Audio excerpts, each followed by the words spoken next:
আল্লাহর এক দরবেশ বান্দা এক বট গাছের নিচে বিশ্রাম করতেছিলেন আর সূরা মুলক পড়তেছিলেন।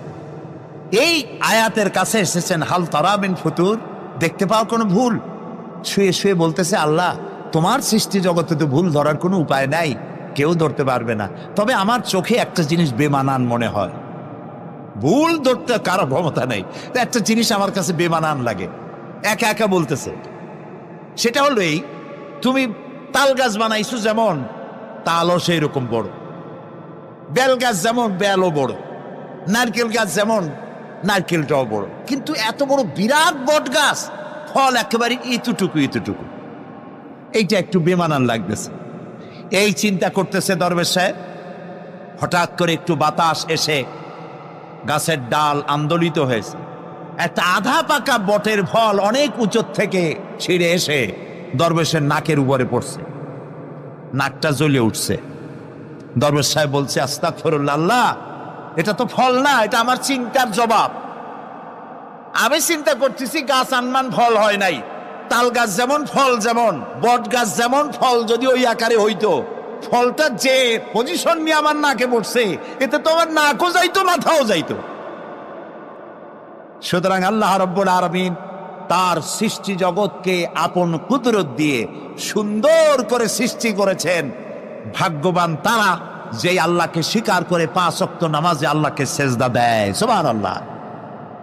আর শিক্ষক নামের, শিক্ষিত নামের কলঙ্ক ওই সব মুসলমান যারা মুসলমানের ঘরে জন্মগ্রহণ করে নিজেকে নাস্তিক বলে পরিচয় দেয়, নিজেকে যারা বামপন্থী বলে পরিচয় দেয়। মুসলমান তা আবার বামপন্থী, আস্তাগফিরুল্লাহ। কোরআনে কারিমে আল্লাহ তাআলা বলেছেন, আসহাবুল ইয়ামিন আসহাবুশ শিমাল, ডানপন্থী আর বামপন্থী। রাসূলুল্লাহ বলেছেন, বাম হাতে খায় শয়তান, তোমরা বাম হাতে খাবা না। বাম দিকের কামটাই শয়তানের, বাম দিকে কাম কার? জোরে বলেন। এই জন্য রাস্তা দিয়ে হাঁটবেন, ডান দিক দিয়ে হাঁটেন, কিছু খাইবেন ডান দিক দিয়ে খান, কিছু শুরু করবেন ডান দিক দিয়ে করেন।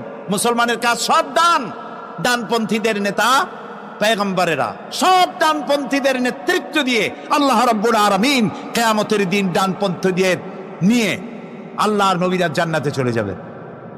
আর বামপন্থীদের নেতা শয়তান, বামপন্থীদেরকে শয়তানের নেতৃত্ব দিয়ে সবগুলিকে জাহান্নামে নিয়ে যাবে। এই জন্য দেখবেন বামপন্থীদের যত নেতা আছে, একটা নেতাও মসজিদে যায় না, নামাজ পড়ে না। প্রিয় ভাই, সব কপাল পোড়া না হলে কোন মুসলমানের সন্তান বামপন্থী আন্দোলন করতে পারে না। হতভাগ্য, নিকৃষ্ট, জঘন্য। আল্লাহ এদেরকে হেদায়েত করুন, বলেন আমিন। জোরে বলেন আমিন। ওরা নামাজে নাই, রোজায় নাই, আল্লাহ নাই, রসুলে নাই, পরকালে নাই, মক্কায় নাই, মদিনায় নাই, ঠিক কিনা? আল্লাহ হেদায়েত নসিব করুন, বলেন আমিন। তাহলে 3টি পুঁজির কথা বলেছিলাম, তার মধ্যে প্রথম পুঁজি হলো আল্লাহর কি বিশ্বাস করতে দেখি? অস্তিত্বকে বিশ্বাস করা। এই অস্তিত্বের উপরে আমি আর আলোচনা করতে চাই না। আমরা বিশ্বাস করি আল্লাহ আছেন, ঠিক না? আচ্ছা, এবার প্রশ্ন করি, আল্লাহ আছেন, কোথায় আছেন? আচ্ছা, বুঝতে পারছি আপনাদের মধ্যে ইখতিলাফ হয়ে গেছে। কেউ বলছেন সব জায়গায়, কেউ বলছেন আরশে, কেউ বলছেন আকাশে। আর যারা বেশি বুদ্ধিমান তারা কোনো জবাব দেন নাই, চিন্তা করছেন কোনটা কইয়ে কোন জ্বালায় পড়ি। আল্লাহ রাব্বুল আলামিন কোথায় আছেন সেই প্রশ্ন আল্লাহ কি করা দরকার? আল্লাহ আপনি কোথায় আছেন, এই প্রশ্ন আমরা করার আগে আল্লাহ রাব্বুল আলামিন কোরআনে কারীমের মধ্যে জবাব দিয়ে দিয়েছেন, আর রাহমানু আলাল আরশি ইসতাওয়া। সুবহানাল্লাহ। আল্লাহ সব জায়গায় আছেন এ কথা ঠিক নয়। কেন ঠিক নয় সেটাও বুঝাই দেই। সব জায়গা বলতে তার মধ্যে তো টয়লেটও আছে। সব জায়গা বলতে আরো বহুত খারাপ জায়গা আছে, আমি সে জায়গাগুলির নাম নিলাম না। তাহলে আল্লাহ কি সেসব জায়গা আছেন? বলেন নাউজুবিল্লাহ। আল্লাহ নিজেই বলছেন আল্লাহ আছেন আরশে ইস্তাওয়া। আল্লাহ আছেন কোথায়? আরশে। আল্লাহ যে আরশে আছে সেই জন্যই তো মানুষেরা হাত উঁচু করে আল্লাহর কাছে, এরকম বলে যে উপরওয়ালা, বলে না, না নিচুওয়ালা বলে, সব জায়গাওয়ালা এরকম বলে, উপরওয়ালা বলে। আল্লাহ আছেন আরশে। কিন্তু প্রত্যেক রাতে তিনি প্রথম আকাশে আসেন। সুবহানাল্লাহ, বান্দাদেরকে ডাকার জন্য আসেন। আল্লাহ সর্বত্র জ্ঞান রাখেন, তার ইলমের মধ্যে এক চুল পরিমাণ জায়গা আকাশেও নাই, জমিনেও নাই যে আল্লাহ রাব্বুল আলামিন ওই জায়গাটুকুন সম্পর্কে তাৎক্ষণিকভাবে অবহিত নন। এমন এক চুল পরিমাণ জায়গা আকাশেও নাই, জমিনেও। এটাই হলো আল্লাহ সব জায়গার জ্ঞান, তার ইলমের মধ্যে সব তিনি জানেন। একথা একটি ছোট্ট আয়াতের মধ্যে এভাবে বলা হয়েছে, وَيَعْلَمُ مَا فِي الْبَرِّ وَالْبَحْرِ وَمَا تَسْقُطُ مِنْ وَرَقَةٍ إِلَّا يَعْلَمُهَا। এই পৃথিবীতে জমিনের ভিতরে কি হয়, সমুদ্রের অতল তলদেশে কি হয়, সব আমি জানি। এমনকি এই পৃথিবীর কোন একটি গাছের পাতা যদি পড়ে যায়, কোন দেশের কোন গাছের কোন পাতা পড়েছে সে খবর আমি আল্লাহর কাছে হয়ে যায়। এটি আমি বললাম, বানায় বললাম? এটি কোথায় আছে? তো আল্লাহ রাব্বুল আলামিন কোরআনে পরিষ্কার করে বলে যে একটা পাতার খবর যদি আল্লাহর কাছে হয়, তাহলে আমরা কোথায় কি করি তিনি টের পান না? অবশ্যই টের পান। এটি আমাদের মনে রাখতে হবে। তো আল্লাহ তাআলা, তার উপরে আমাদের বিশ্বাস হচ্ছে এই যে তিনি আরশে ইস্তাওয়া, আরশে আছেন, এবং তিনি না জানেন না দেখেন এমন কিচ্ছু নাই, না শোনেন এমন কিচ্ছু নাই। এমনকি সমুদ্রের অতল তলদেশে ছোট্ট পাথরের ভিতরেও যদি একটি পোকা যদি পালায়ে থাকে, এমন পোকা যা মাইক্রোস্কোপ যন্ত্র ছাড়া দেখা যায় না, এমন একটি পোকা আটলান্টিক বা প্রশান্ত মহাসাগরের অতল তলদেশে থেকে যদি ক্ষুধার যন্ত্রণায় চিৎকার মারে, কেউ শোনে না, আরশের মালিক আল্লাহ রাব্বুল আলামিন বলেন আমি শুনতে পাই। সুতরাং তিনি সব শুনতে পান, তিনি দেখতে পান, এবং সবকিছু তার নলেজে আছে। এ হচ্ছে আল্লাহর অস্তিত্বে বিশ্বাস। 2 নম্বরে আল্লাহর সিফাতে বিশ্বাস। 2 নম্বরে কি বলেন? সিফাত মানে কি? গুণ। বলেন কি? গুণাবলীতে বিশ্বাস। আল্লাহর নাম আল্লাহ, বলেন তো? আল্লাহ নয়, কিন্তু আল্লাহ হচ্ছে অশুদ্ধ, শুদ্ধ হচ্ছে আল্লাহ। বলার সময় মুখটা গোল হয়ে যাবে। বলেন তো, সবাই উচ্চারণ করেন আল্লাহ, আবার বলেন আল্লাহ, আবার বলেন আল্লাহ। সুবহানাল্লাহ, কি মধুর নাম, কি মজার নাম। কোন বান্দা যদি অন্তরের অন্তঃস্থল থেকে একবার যদি বলে আল্লাহ, আল্লাহ রাব্বুল আলামিন 70 বার সাড়া দিয়ে জিজ্ঞেস করেন, বান্দা কি চাও আমি শুনছি। আল্লাহ হচ্ছে ইসমে জাত, আর সিফাতি নাম হচ্ছে বাকি 98টা নাম। মোট ওয়ালাহুল আসমাউ হুসনা, আল্লাহ তাআলা রয়েছে পবিত্র নাম, অনেক নাম, 99টা নাম। কয়টা নাম? আল্লাহ হচ্ছে ইসমে জাত।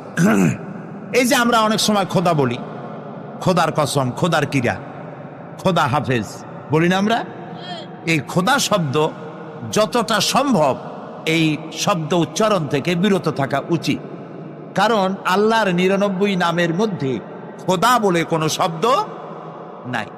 কেউ যদি 10 লক্ষ বার খোদা বলে, একবার আল্লাহ বলার সমান হবে না, হবে না। কেমন খোদা বলে আল্লাহ নিজের নামকে পরিচিত করেন নাই। আল্লাহর নাম হচ্ছে আল্লাহ, আল্লাহর নাম কি? আর বাকি হলো গুণবাচক নাম। তিনি রব, তিনি রাজ্জাক, তিনি ওয়াদুদ, তিনি জব্বার, তিনি কাহ্হার, তিনি রহমান, তিনি রহিম। এরকম আছে না নাম? সব গুণবাচক নাম। এই আল্লাহকে বিশ্বাস করতে হবে। 1 নম্বরে তার অস্তিত্ব, তিনি আছেন। 2 নম্বরে গুণ সহকারে বিশ্বাস করতে হবে। আমরা পানিকে বিশ্বাস করি সে চুবাইয়া ডুবাইয়া মারতে পারে, এই হিসাবে বিশ্বাস করি, ঠিক না? আগুনকে বিশ্বাস করি সে পোড়ায় মারতে পারে। সাপকে বিশ্বাস করি সে দংশন করলে আমি মরে যেতে পারি, ঠিক কিনা? এইভাবে প্রত্যেকটা জিনিসের গুণ সহকারে তাকে বিশ্বাস করতে হয়। সেই জন্য আল্লাহকে আল্লাহ আছেন এইটা শেষ কথা নয়, তার গুণ সহকারে তাকে বিশ্বাস করতে হবে। তিনি হচ্ছেন খেতে দেওয়ার মালিক, রাজ্জাক। মানে বলেন তো নামটা কি? রাজ্জাক মানে কি? রিজেক দাতা। কে রিজেক দাতা? এই জন্য রিজেক চাইতে হবে কার কাছে? আল্লাহর কাছে। কোনো অভাব অভিযোগের জন্য আমি কাউকে বলবো না আপনি আমার খেতে দেন, আল্লাহর কাছে চাইতে হবে। চাইবো কার কাছে? আল্লাহর কাছে। খেতে দেওয়ার মালিক তিনি। আচ্ছা বলেন, এই পৃথিবীর মধ্যে মানুষেরা বেশি না হাতি, ঘোড়া, বাঘ, ভল্লুক, ময়না, টিয়া, মাছ, পাখি, পতঙ্গ, কীট এগুলো বেশি? কোনটা বেশি? আমরা বেশি না ওরা বেশি? ওরা বেশি, ওরা বেশি। এই যে অসংখ্য হাতি আছে পৃথিবীতে, হাতির পেট বড় না আমার পেট বড়? গন্ডারের পেট বড় না আপনার পেট বড়? কুমিরের পেট বড় না আপনার পেট বড়? আচ্ছা, এখন এই সব প্রাণীদেরকে কে খেতে দেন? আপনার আমার তো ব্যাংকে ডিপোজিট আছে, কম থাকুক বেশি থাকুক, গোলায় ধান আছে, চাউল আছে, বাড়িতেও আছে, আছে না? কিন্তু এই যে পাতিশিয়াল, ফক্স, পাতিশিয়াল চেনেন তো? চিনবেনই তো, সাংঘাতিক চালাকিগুলি। এই পাতিশিয়াল কোন ব্যাংকের ম্যানেজারের কাছে গিয়ে বলছে যে ম্যানেজার সাহেব,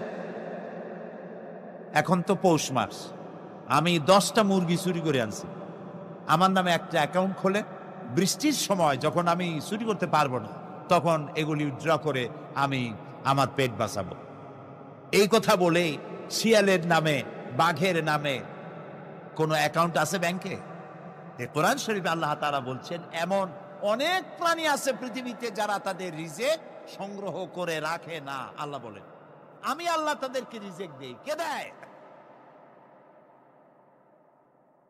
কোরআনে কারিমে হযরত হুদ আলাইহিস সালামের ঘটনা আল্লাহ রাব্বুল আলামিন এভাবে এনেছেন, তামাম এলাকার মানুষ তার বিরুদ্ধে ক্ষিপ্ত হয়ে গিয়েছে। সমাজের লোক, রাষ্ট্রশক্তি হযরত হুদ আলাইহিস সালামের উপর অত্যাচারের পাহাড় ভেঙে দিয়েছে। হযরত হুদ আলাইহিস সালাম একা মানুষ, সমাজের রাষ্ট্রশক্তির এই দুর্বিসন্ধির ষড়যন্ত্রের চ্যালেঞ্জ তিনি গ্রহণ করলেন। আর তিনি বললেন, তিনি যেটা বললেন আল্লাহ পাক কোরআনে তা কোট করে দিলেন। দুনিয়ার সমস্ত ইসলামী আন্দোলনের কর্মীদের জন্য আল্লাহ পাক কোট করে দিলেন, সমস্ত মুমিনদের জন্য তা উল্লেখ করলেন। হুদ আলাইহিস সালাম তিনি জাতিকে বললেন, ফাকিদুনি জামিআন তুম্মা লা তুনদিরুন। তোমাদের যত ক্ষমতা আছে সমস্ত ক্ষমতা নিয়ে আমার বিরুদ্ধে তোমরা ষড়যন্ত্র করো, আর আমাকে এতটুকু অবকাশ দিও না। আমি সেই আল্লাহ রাব্বুল আলামিনের উপরে ভরসা করেছি যার কুদরতি হাতের ভিতরে আমার জান, আর গোটা পৃথিবীর সমস্ত প্রাণীর জান যার কুদরতি হাতের মধ্যে, যার হাতের ভিতরে গোটা পৃথিবীর সমস্ত জান, সে আল্লাহর উপরে ভরসা করেছি। যা খুশি তোমরা আমার বিরুদ্ধে করতে পারো। সুবহানাল্লাহ। এটার নাম হলো ঈমান, এটার নাম সবর, এটার নাম ধৈর্য। এই ধৈর্য আসে ঈমানে কামেল হলে পরে এবং আল্লাহর উপরে পরিপূর্ণ বিশ্বাস হলে পরে। যদি কারো দিনের মধ্যে কথা বিশ্বাস থাকে যে আমার জন্য আল্লাহর পক্ষ থেকে যদি কোনো বুলেট নির্ধারণ করা থাকে, গোটা বিশ্ব যদি আমাকে পাহারা লাগায়, ওই বুলেট থেকে আমাকে বাঁচাইতে পারবে না। আর আমার জন্য যদি একটা বুলেট আল্লাহ কর্তৃক নির্ধারিত থাকে, তাহলে গোটা পৃথিবীর মানুষ চেষ্টা করেও সেই বুলেট থেকে আমাকে রক্ষা করতে পারবে না। হযরত আইয়ুব আলাইহিস সালামের সবরের ঘটনা কোরআনে কারীম তুলে ধরেছে। হযরত আইয়ুব 18টি বছর পর্যন্ত রোগের মধ্যে পড়ে আছেন। এত অসুখ করেছে, এত রোগ, শরীর পচে গিয়েছে, গায়ে পোকা ধরেছে, দুর্গন্ধ হয়ে গিয়েছে, বিবিরা চলে গিয়েছে, ছেলে মেয়ে পাড়ার লোকেরা দূর দূর করে তাড়িয়ে দিয়েছে। এবার জঙ্গলের ভিতরে গিয়ে আশ্রয় নিয়েছেন। এমন অবস্থা হয়েছে, শরীর পচে পচে জিহ্বায় যখন পোকা ধরা শুরু করে দিল, হযরত আইয়ুব আলাইহিস সালাম তখন আল্লাহ রাব্বুল আলামিনের দরবারে এই প্রথমবারের মতো তিনি বললেন, রব্বুল আলামিন, হায় আল্লাহ তাআলা, সমস্ত শরীর জড়ো জড়ো হয়ে গিয়েছে, গায়ে পোকা ধরেছি, আমি কোনো কথা বলি নাই, আমি খামোশ থেকে জিকির আজগার করতেছিলাম। আয় আল্লাহ, এখন দেখি আমার জিহ্বায় পোকা ধরেছে, পোকা ধরা শুরু হয়েছে। আমার জিহ্বাটায় পোকা তুমি দয়া করে দিও না, কারণ আমার জিহ্বায় যদি পোকা হয়ে যায় তাহলে তোমার মতো আল্লাহর জিকির আমি কি দিয়া করব? আমার জিহ্বাটা তুমি দয়া করে ভালো রাখো। কোরআনে কারীম বলছি, ওয়া আইয়ুবা ইয নাদা রাব্বাহু আন্নী মাসসানিয়াদ দুররু ওয়া আনতা আরহামুর রাহিমিন। স্মরণ করো সেই সময়ের কথা যখন আইয়ুব তার রবকে ডেকে বলেছিল, আমি অসুস্থ আর তুমি তো রহমান রহিম, দয়াময়। ভাষাটা দেখেন কি সুন্দর, এর থেকে কি আল্লাহর আর কিছু বলা লাগে? আল্লাহ পাকের কাছে তিনি বলতেছেন, আল্লাহ আমি তো অসুস্থ, আমি তো অসুখ করেছে আমার, আর তুমি তো দয়াময় রহমান রহিম। এক অন্ধ, ঈদের দিন কত অন্ধই তো আছে খয়রাত করার জন্য, ভিক্ষা করার জন্য, চতুর্দিকে ভিক্ষা করতেছে অন্ধরা। এক অন্ধ ঈদের গেটের কাছে দাঁড়ায় বলতেছে, ভাইরা আজ হচ্ছে ঈদের দিন আর আমি কিছু দেখতে পাচ্ছি না। বেশি পয়সা পাইল, মানুষের দিন তার প্রতি আকৃষ্ট হয়ে গেছে। আরে কি কথা, আজ ঈদের দিন, সকলে আনন্দ করছে আর আমি কিছুই দেখতে পাচ্ছি না। সে কিন্তু কিছু চায় নাই। ভাষার ভিতরে, কথা বলার ভিতরে এ ধরনের টেকনিক আছে। হযরত আইয়ুব আলাইহিস সালাম বললেন না যে আল্লাহ আমারে মাফ করে দাও, কষ্টের মধ্যে আছি। তিনি শুধু বলেছেন, রব্বুল আলামিন আমি অসুস্থ হয়ে পড়েছি, আমার অসুখ করেছে, আর তোমার নাম রহমান রহিম। এতটুকু কথা বলেছেন। আল্লাহ রাব্বুল আলামিনের দরজায়, তার দরবারে আইয়ুব আলাইহিস সালামের ডাক চলে গেছে। যায় নাই? কোন অসুবিধা আছে নাকি? কোনো অসুবিধা নাই। পানির তলা দিয়া যদি কেউ ডাক দেয়, পাহাড়ের ভিতরে বসে যদি কেউ ডাক দেয়, আল্লাহ রাব্বুল আলামিন তা শুনতে পান। ইউনূস আলাইহিস সালাম মাছের পেটে বসে চিৎকার মেরেছিলেন, লা ইলাহা ইল্লা আনতা সুবহানাকা ইন্নী কুনতু মিনাজ জালিমিন। তিনি বলছিলেন, আয় আল্লাহ তাআলা, আমি তোমার প্রশংসা করছি, তুমি ছাড়া উপাস্য নাই, মাবুদ নাই। আমি তোমার পবিত্রতা ঘোষণা করছি, আমি তো জালিমদের অন্তর্ভুক্ত হয়ে গেছি। বাস এতটুকুন কথাই বলেছেন। আল্লাহ পাক বলছেন, ইউনূসের ডাক তো কেউ শোনে নাই, পানির মধ্যে কেউ শোনে নাই, জমিনের কেউ শোনে নাই, মহাশূন্যের কেউ শোনে নাই, কিন্তু মাছের পেটের ভেতরে থেকে, গভীর অতল দরিয়ার তলদেশ থেকে মাছের পেটের ভিতরে বসে আমার ইউনূস যে ডাক দিল, ওই ডাক আমি আরশের মালিক আমি শুনতে পেয়েছি, আর সঙ্গে সঙ্গে জবাব দিয়েছি। ফাস্তাজাবনা লাহু ওয়া নাজ্জাইনাহু মিনাল গাম্মি ওয়া কাযালিকা নুজিল মুমিনিন। ডাকের সাড়া দিলাম, বিপদ দিয়া বাঁচায় দিলাম। শুধু ইউনূসের না, আল্লাহ পাক এ জায়গায় আবার ওয়াদা করলেন, দুনিয়ার যত মুমিন বান্দা আছে তারা যদি কখনো বিপদে পড়ে যায় আর আমারে যদি ডাকে, আমি এইরকম করে বিপদ থেকে বাঁচাইয়া দেব। আইয়ুব আলাইহিস সালাম যখন আল্লাহ রাব্বুল আলামিনের কাছে ফরিয়াদ করলেন, আল্লাহ পাক তখন বলছেন, কোরআনে কারীম বলছে, ফাস্তাজাবনা লাহু فكشفنا ما به من ضر وآتيناه أهله ومثلهم معهم رحمة من عندنا وذكرى للعابدين। আমি আইয়ুবের দোয়া কবুল করে নিলাম, শুধু তার পরিবার বর্গই দিলাম না, বরং আরো কিছু নিয়ামত আমি তাকে দান করে দিলাম। এবং তাই জন্য, যেহেতু তারা ছিল আমার অনুগত বান্দা, আমার বাধ্যগত, আমি এই জন্য রহম করেছি, সমস্ত রোগ শোক আমি মাফ করে দিয়েছি।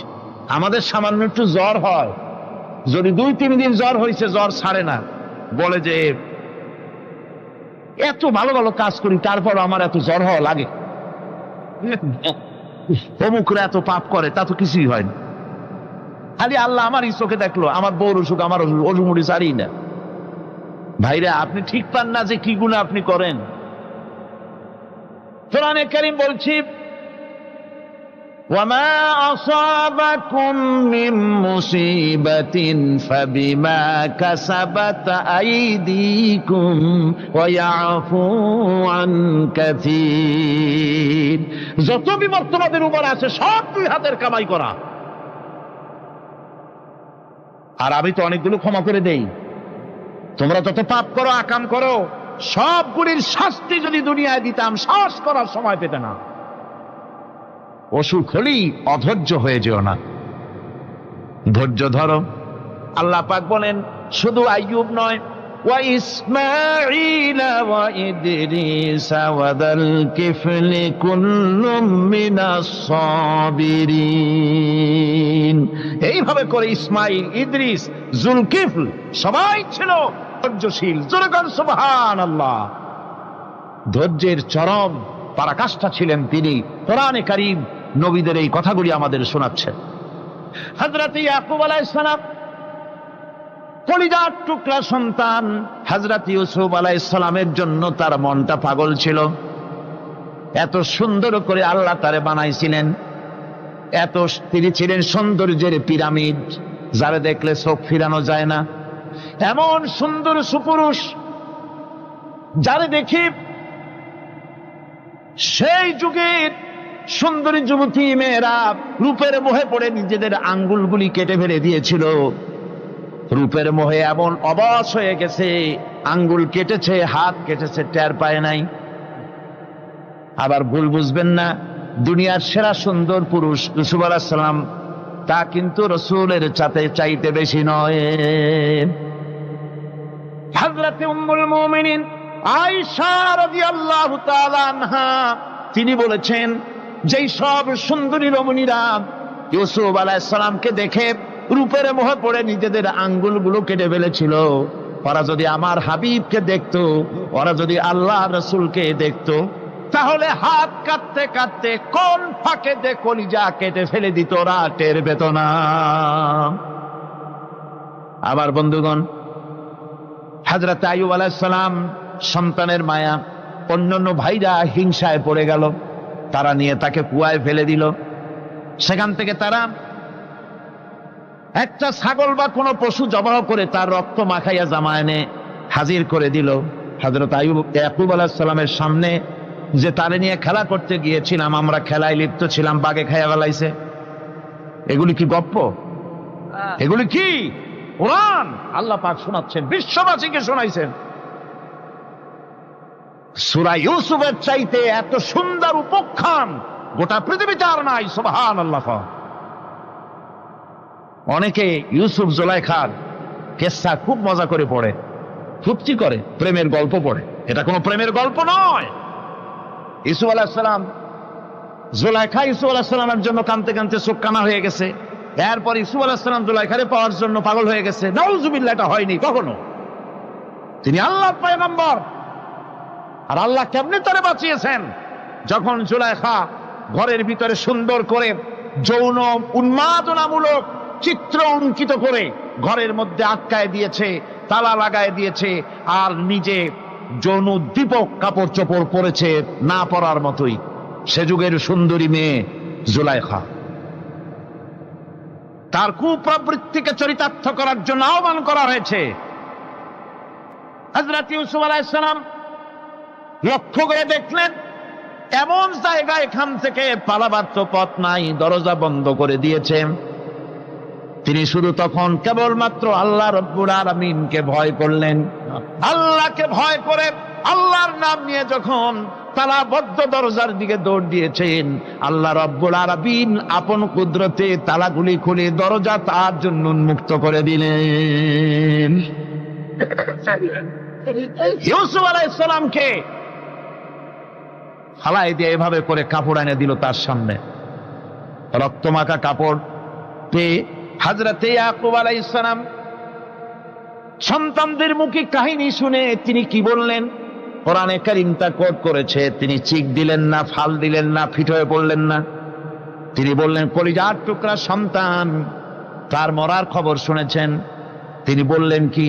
ফাসাবরুন জামিলুন ওয়াল্লাহুল মুস্তাআনু আলা মা তাসিফুন।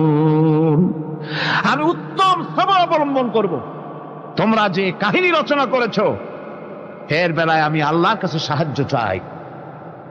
আমি উত্তম সবর অবলম্বন করব।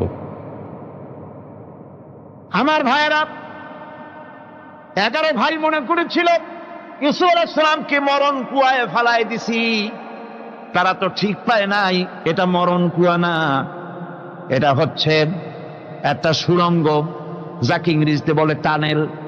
এটা এমন একটা সুড়ঙ্গ, ওরা মনে করেছে মরণ কুয়া, কিন্তু আল্লাহ রাব্বুল আলামিন এই কুয়াতে এমন বানালেন, ওরা একদিকে ফালায় দিল মরণ কুয়ায়, এ কুয়ার আর এক মুখ দিয়া আল্লাহ রাব্বুল আলামিন ইউসুফ আলাইহিস সালামকে নিয়ে মিশরের সিংহাসনে বসায়া দিলেন। এটা মরণ কুয়া নয়, এটা রাজ সিংহাসনে বসার সুড়ঙ্গ পথ। ইউসুফ আলাইহিস সালাম আজ প্রেসিডেন্ট, সুবহানাল্লাহ, প্রেসিডেন্ট হয়ে বসে আছেন।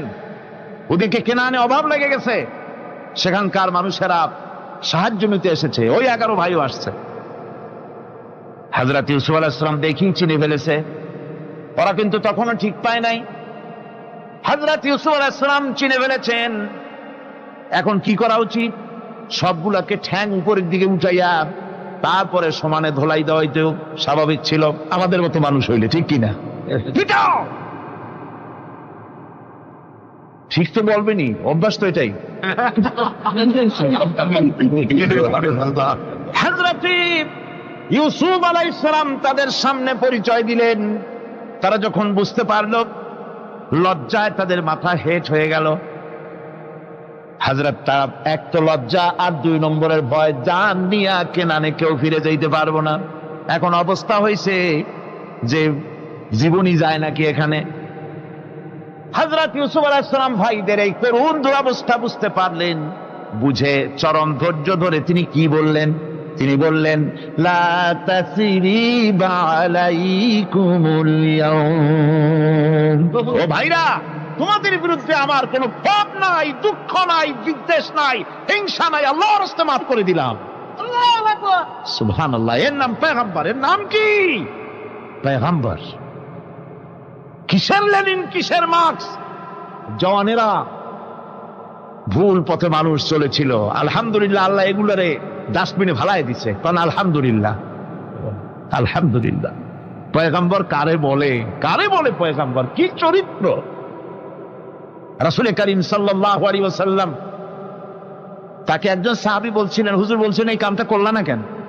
সাহাবী বললেন, হুজুর আপনি যদি চোখের ইশারায় বলতেন, মুখ দিয়ে না কইয়া, তাও তো আমি কামটা করে ফেলতাম, আমি তো বুঝি নাই। হুজুর বললেন, চোখের ঠারে ঠারে কাজ করা নবুয়তের শান নয়। আল ওয়াদুহু ওয়াস সারাহা, নবীরা যা করেন তা ডাইরেক্ট, কোনো বক্রতা নাই, স্পষ্ট কথা। আমার ভাইরা, হযরত ইউসুফ আলাইহিস সালাম বিনিয়ামিনকে কাছে নিয়ে পরিচয় দিলেন তার ভাইদের সামনে। কোরআনে কারীম বলছে, ক্বালা আনা ইউসুফ ওয়া হাদা আখি قد من الله علينا إنه من يتقي ويصبر فإن الله لا يضيع أجر المحسنين। আমি ইউসুফ আর এই হচ্ছে আমার ভাই। আল্লাহ আমাদের উপর ইহসান করেছেন। প্রকৃতপক্ষে যারা আল্লাহকে ভয় করে এবং সবর এখতিয়ার করে, আল্লাহ এভাবে তাদেরকে, তাদের আমলকে নিষ্ফল হতে দেন না। আমার এই জামাটা নিয়ে যাও। হযরত ইয়াকুব আলাইহিস সালাম, কলিজার টুকরা সন্তান ইউসুফ আলাইহিস সালামের বিরহ যন্ত্রণায় ছেলেকে কতদিন দেখে না, কাঁদতে কাঁদতে চোখ দুটো অন্ধ হয়ে গেছে। মিশর থেকে কেনানের দিকে জামা রওনা হয়েছে। কোথায় মিশর, কোথায় কেনান? জামা যখন রওনা হয়ে গেছে, হযরত ইয়াকুব বলতেছেন, আমি যেন আমার ইউসুফের গন্ধ নাকে পেতেছি। জামা চলে এলো, চোখের উপরে রাখলেন, আল্লাহ রাব্বুল আলামিন তাকে চক্ষুষ্মান বানায়া দিলেন। ভাইরা আমার, পয়গম্বরেরা সবর করে গোটা দুনিয়ার মানুষের সামনে দৃষ্টান্ত সেট করেছেন সবর কারে কন। আমার ভাইরা, হযরত ইব্রাহিম আলাইহিস সালামের কথা আল্লাহ পাক কোরআনে কারিমে বলছেন সবর কারে কয়। দেখো, শেখো সবর কারে কয়। আল্লাহ পাক বললেন, ইব্রাহিম, তোমার বিবি আর তোমার নবজাতক এই সন্তানকে রেখে আসো মক্কা নগরীতে।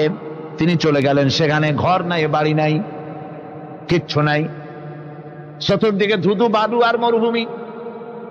হযরতে হাজরা বলছেন, ইব্রাহিম, সামান্য পানি আর খাবার দিয়া আমার সন্তান শুদ্ধ এখানে রেখে যেতেছো, আমি কি অপরাধ করেছি? কোনো জবাব নাই। দুইবার তিনবার বলার পরে হাজরা বলছেন, ইব্রাহিম গো, তবে কি আমার আল্লাহর হুকুম মতো আমারে রেখে যাচ্ছ নাকি? হযরত ইব্রাহিম আকাশের দিকে আঙ্গুল উঁচু করলেন। কথা বলবেন, বাক শক্তি বেরোচ্ছে না। 80 বছর বয়সের সময় একটা বাচ্চা আল্লাহ তারে দিছেন, আর এমন বাচ্চা, পয়গম্বরের ছেলে, কি সুন্দর চেহারা, মরুভূমির উপরে ফালাই দিয়ে রওনা হয়ে যাচ্ছেন, মুখ দিয়া কথা সরছে না, আকাশের দিকে দেখালেন। হযরত হাজরা বুঝতে পারলেন। হযরত হাজরা বলেন, ইব্রাহিম, কোনো চিন্তা নাই, নিশ্চিন্ত মনে বাড়ি ফিরে যাও। আমি আমার আল্লাহর উপরে এতটা ভরসা করি, আল্লাহর হুকুমে যদি আমার এখানে রেখে যেয়ে থাকো, আল্লাহ পাক আমাকে আর আমার কলিজার টুকরা ইসমাইলকে পানিতে আর খাবারে মারবেন না, অবশ্যই তিনি ব্যবস্থা করবেন। ব্যবস্থা হয়ে গেল। হযরত ইসমাইল বড় হয়ে গেলেন। আল্লাহ পাক অর্ডার করলেন, জবাহ করো ছেলেকে। হযরত ইব্রাহিম আলাইহিস সালাম যখন জবাহের প্রস্তাব করলেন, হযরত ইসমাইল তা আপত্তি করতেন, বাবাজি, আমার মায়ের আর আমাকে বাচ্চা অবস্থায় ফেলে গেলেন, খাবার দেন নাই, পড়ার দেন নাই, বছরের পর বছর আমাদের এখানে কাটলো, দেখতেও আসেন নাই, আজ আসছেন জবাহ দিতে। এটা কেমন কথা? কি ধরনের বাপ আপনি? এরকম বলছে নাকি? এরকম বলছে। হযরত ইব্রাহিম আলাইহিস সালাম প্রস্তাবটা কিভাবে পারলেন? আল্লাহ পাক কোরআনে কারিমে দৃষ্টান্ত রেখে দিয়েছেন। আল্লাহ পাক বলছেন, হযরত ইব্রাহিম ছেলেকে বললেন, ইয়া বুনাইয়া, হে আমার কলিজার টুকরা লাডলা, হে আমার কলিজার টুকরা সন্তান, ইন্নী আরা ফিল মানাম আন্নী আযবাহুক, আমি স্বপ্নে দেখছি আমি যেন তোমাকে জবাহ করতেছি। ফানজুর মাযা তারা, তোমার রায় কি বলো? আমি তো স্বপ্নে দেখছি যে আমি তোমার জবাহ করতেছি, এখন তোমার রায় কি, তোমার মত কি? হযরত ইসমাঈল আলাইহিস সালাম শুনিয়া দিলেন দৌড়, নাকি? না, হযরত ইসমাঈল আলাইহিস সালাম ধৈর্যের প্রতীক। তিনি কি কথা বললেন? তার মুখের কথা কোরআন শরীফে আল্লাহ পাক উঠায় দিলেন। হযরত ইসমাঈল বললেন, ইয়া আবাতি ফাআল মা তু'মারু সাতাজিদুনি ইনশাআল্লাহু মিনাস সাবিরিন। হে আমার পিতা, আপনি যে ব্যাপারে আদিষ্ট হয়েছেন আপনি তা পালন করুন, অবশ্যই আমাকে ধৈর্যধারীদের মধ্যে পাওয়া যাবেন। সুবহানাল্লাহ। এক বর্ণনা এসেছে, হযরত ইসমাঈল বললেন, আব্বাজান, আমি ধৈর্যধারীদের ভিতরে আমারে পাবেন, তবে জবাহ করার আগে আমার হাত পাটা একটু বেঁধে নেন, কারণ জবাহের যন্ত্রণায় আপনার গায়ে যদি আমার হাত পা লেগে যায় তো বেয়াদবি হয়ে যেতে পারে। আর আমি মরে আমার জবাহ হয়ে যাওয়ার পর আমার রক্ত মাখা জামাটা নিয়া আমার মা হাজেরারে দিবেন, কারণ তাকে মা বলবার মতো আর তো কেউ নাই। হযরত ইব্রাহিম তাকে বাঁধবার জন্য প্রস্তুতি নিলেন। হযরত ইসমাঈল বলছেন, আব্বাজান, বাঁধবেন না, বাঁধার প্রয়োজন নাই। বলে, কেন? একবার বাঁধতে বললে আবার তুমি নিষেধ করছো কেন? ছেলে বলছেন, আব্বাজান, বাঁধবো না এই জন্যে, হয়তো কিয়ামতেই প্রশ্ন উঠতে পারে যে আল্লাহর হুকুমে রাজি ছিল না বলে হাত পা বাঁধা জবাহ করছে। আমি এই সুযোগ দিব না, আপনি জবাহ করেন, আমি এতটুকু নড়াচড়া করব না। ধৈর্যের চরম প্রতীক। হযরতে ইসমাঈল আলাইহিস সালাম দেখাই দিয়েছেন ধৈর্য কারে কয়। আমার বন্ধুগণ, এই পৃথিবীর সবচাইতে ধৈর্যের বড় প্রতীক হতেছেন ইমামুল মুরসালিন, আশরাফুল আম্বিয়া, সাইয়্যিদুল মুরসালিন, জনাবে মুহাম্মাদুর রাসূলুল্লাহ সাল্লাল্লাহু আলাইহি ওয়াসাল্লাম। আমার বন্ধুগণ, সবচাইতে বড় ধৈর্যের প্রতীক তিনি। কাউকে একটা গালি দেন নাই জীবনে, কাউকে ঠাট্টা করেন নাই, কাউকে মারেন নাই, কারো মনে দুঃখ দেন নাই। তিনি দুঃখ পেয়েছেন, তিনি কাউকে দুঃখ দেন নাই। তিনি কষ্ট পেয়েছেন, কাউকে কষ্ট দেন নাই। আমার ভাইয়েরা, তায়েফের ময়দান, আমার নিজের চোখে তায়েফে যেদিন আমি তায়েফ দেখলাম, আমি তায়েফে ঢুকেছি, জীবনে কোনোদিন যাই নাই। রমজান মোবারকে আমি সেখানে গেলাম, আমাকে বসার জন্য তারা নিয়ে যাবে। আমি বললাম আগে বসবো না, আমারে আগে নিয়ে যাও, আমার নবীকে কোন জায়গায় ওরা মেরেছিল সে জায়গাটা দেখাও। তাইফের সেই গলিতে যখন আমি গিয়েছি, দুই দিকে পাহাড় দাঁড়ানো, তাইফের লোক আমার সাথে ছিল, তারা বলল এই জায়গাটা প্রথম যেখানে চতুর্দিক থেকে নবীজিকে পাথর মারছিল আর আল্লাহর নবী বেহুশ হয়ে পড়ে গিয়েছিলেন। 3টা দিন না খাওয়া, হযরতে খাদিজা নাই, আবু তালিব নাই, মক্কায় জায়গা নাই পা রাখার।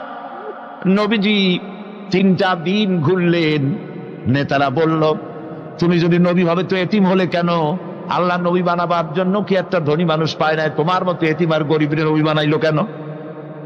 আল্লাহ নবী 3 দিন পর যখন দেখলেন কেউ দাওয়াত শোনে না, কেউ মানে না, কেউ গ্রহণ করে না, তখন তিনি নেতাদের অনুরোধ করলেন, ঠিক আছে দাওয়াত তো কবুল করলে না, তবে একটা কাজ করো, অন্তত আমি যে তায়েফে আসছিলাম এই খবরটা মক্কায় দিও না, ওরা আরো অত্যাচার বাড়ায় দেবে। এই কাফিরগুলি খবর তো মক্কায় পাঠালো, আর সমস্ত যুবকদেরকে লেলিয়ে দিল। যুবকেরা চতুর্দিকে দাঁড়াইছে, রাসূলকে পাথর মারা শুরু করে দিল। আমি যখন রেল লাইনের থেকে হাঁটি, যখন রেল লাইন কোনো সময় দেখি, রেলের পাথরগুলি, রেল লাইনের পাথরগুলি দেখলেই আমার মাথায় যেন কেন তাইফের কথা মনে এসে যায়। আরে মানুষের গায়ে পাথর মারলে কি অবস্থার সৃষ্টি হয়! পাথর নূরের শরীর, রহমতের শরীর, কিটি কিটি রক্ত ঝরছে। নবীজিকে জোর করে উঠাইয়া জবরদস্তি করে হাঁটার জন্য তারা ধাক্কা মারতেছে। আবার কিছুদিন গিয়ে নবীজি আবার বেহুশ হয়ে পড়েছেন, এইখান থেকে আবার উঠাইছে, আবার ধাক্কা মারতেছে। 3 নম্বরের আর একটা জায়গা আছে যেখানে ভাঙ্গা একটা মসজিদ। তাইফের লোকেরা আমাকে বলল এই জায়গাটা হলো শেষ জায়গা যেখানে রাসূল করিম 3য়বারের মতো বেহুশ হয়েছিলেন, এখানেই হুজুরের রক্ত ঝরেছে বেশি। 2 রাকাত নামাজ পড়লাম, সিজদায় পড়ে এমন কান্না কাঁদলাম আল্লাহর কাছে। নবীজি যখন হুঁশ এসেছে, হযরতে জিবরাইল বলেন, ইয়া রাসূলুল্লাহ, আপনার এই কষ্ট দেখে ফেরেশতারা কাঁদতেছে, আপনি অনুমতি দিয়ে দেন এই 2 পাহাড়কে মিলাইয়া সমস্ত তায়েফবাসী কাফেরগুলি মাটির সাথে মিশাইয়া দেই। নবীজি বললেন, জিবরাইল, আমি যদি হুকুম করি আর আমার হুকুম মতো যদি এই কাম করো, একটা কাফেরও যদি না বাঁচে তাহলে কার মুখে পৌঁছাবো লা ইলাহা ইল্লাল্লাহু মুহাম্মাদুর রাসূলুল্লাহ। আমার ভাইরা, হুজুর সাল্লাল্লাহু আলাইহি ওয়াসাল্লাম উঠে বসলেন। এমন সময় হযরতে যায়েদ শরীরের রক্তগুলি মুছে দিতেছেন। হুজুর সাল্লাল্লাহু আলাইহি ওয়াসাল্লাম বসে 2খানা হাত উত্তোলন করলেন। নবীজির চোখ থেকে পানি গড়ায় পড়তেছে। আরে কেউ নাই, আল্লাহ ছাড়া কেউ নাই সাহায্য করার। নবীজি হাত তুলে মোনাজাত করতেছেন, চোখ দিয়া পানি পড়ে দাড়ি ভিজে পড়তেছে, গায়ে দিয়া রক্ত ঝরতেছে। নবীজি কি দোয়াটা করলেন? বদদোয়া করলেন না, গজব দিতে বললেন না। নবীজি দোয়া করলেন, রব্বুল আলামিন, এই তায়েফের লোকেরা আজকে আমার সাথে যে ব্যবহারটা করেছে, ওরা বোঝে নাই যে আমি তোমার নবী, ওরা বোঝে নাই যে আমি তোমার রাসূল, না বুঝে আমার উপরে যে অত্যাচারটা করলো, আল্লাহ তুমি এই জন্য রাগ করে এই তায়েফে তুমি গজব দিও না। আল্লাহ পাক পরবর্তী সময় হুজুরকে স্মরণ করাই দিলেন, ওয়া মা আরসালনাকা ইল্লা রাহমাতাল লিল আলামিন। ও নবী, আপনি হচ্ছেন আমার সমস্ত সৃষ্টি জগতের জন্য আপনি আমার রহমত, আমার গোটা বিশ্বের জন্য আপনার, আমার সৃষ্টি জগতের জন্য আপনি আমার করুণা। একটা লোক রাসূলের এই কষ্ট দেখে বাগান থেকে এক গ্লাস আঙ্গুরের শরবত এনে হাজির করেছে। এত কষ্টের পর 3 দিনের না খাওয়া আঙ্গুরের একটা শরবত পাইয়া হুজুর খুব খুশি হলেন। শরবত গ্লাস পান করে হুজুর বলছেন, তোমার নাম না আত্তাস? তিনি বলছেন, হ্যাঁ হুজুর, আমার নাম আত্তাস। তোমার বাড়ি না ইউনূস আলাইহিস সালামের গ্রামে? বলে, হ্যাঁ, আমার বাড়ি সেই গ্রামে। তা আপনি কি করে জানলেন আমার নাম আত্তাস আর আমার বাড়ি ইউনূস আলাইহিস সালামের গ্রামে? আপনি জানলেন কি করে? হুজুর বললেন, আমি নবী, হযরত ইউনূস নবী, একজন নবীর খবর আর একজন নবীর কাছে থাকে। রাসূল করিম সাল্লাল্লাহু আলাইহি ওয়াসাল্লাম সবর ইখতিয়ার করেছিলেন, ধৈর্য অবলম্বন করেছিলেন, আর আল্লাহ পাক তাকে নির্দেশ করেছেন, সবর করো। ওয়াত্তাবি' মা ইউহা ইলাইকা ওয়াসবির হাত্তা ইয়াহকুম আল্লাহ। তুমি কেবল সেই জিনিসের